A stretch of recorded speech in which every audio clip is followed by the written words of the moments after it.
এটা স্মৃতির তো কোনো বিষয় নেই।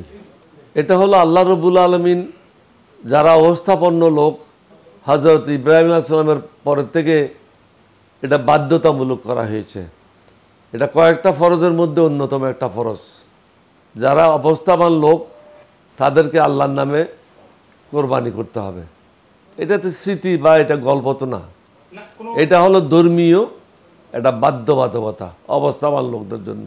এটা সবসময় আমার পরিবারের থেকে আমি যখন ছোট ছিলাম কোরবানি দিয়েছে, দাঁড়াইছিলাম, দেখেছি।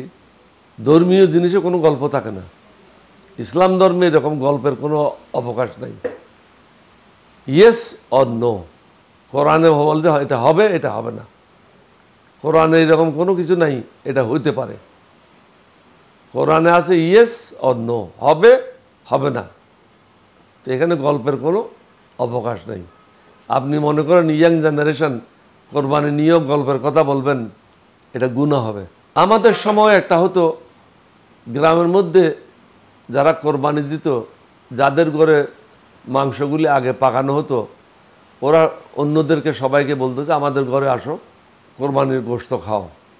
তখনকার টাইমে রুটি এবং কোরবানির গোশত যারা আগে পাকাইতো, যাদের ঘরে হয়তো 12টার আগে বা 10টা 11টার মধ্যে পাকাইতো, সবাই তাদের ঘরে যেত। পরে যখন নেক্সট ঘরের পাকানো হতো, ওই ঘরে আমন্ত্রণ করতো। এরকমভাবে আমরা বিভিন্ন ঘরে গিয়ে কোরবানির মাংস খেয়েছি, একাধিক ঘরে গিয়েছি।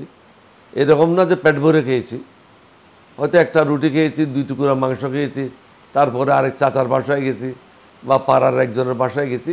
এই সিস্টেমটা তখন ছিল, যেটা বর্তমানে নাই। এটা সম্পূর্ণভাবে অনুপস্থিত। এখন আমরা আত্মকেন্দ্রিক, হয়তো ফকিরদের মধ্যে কিছু দিল, বাকি ফ্রিজের মধ্যে ঢুকিয়ে নিল।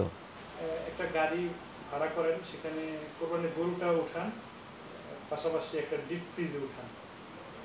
এটা আপনার কাছে কেমন লাগে? এটা কি আসলে কোনো ধর্মপ্রাণ মুসলমানের চরিত্র হতে পারে? এটা আল্লাহ রব্বুল আলামিন এটা স্পষ্ট করে বলেছেন, তুমি কতখানি মাংস নিজে রাখতে পারবে আর কতখানি মাংস যারা গরিব মানুষ কোরবানি করতে পারবে তাদের মধ্যে বিলি বন্টন করে দিতে হবে।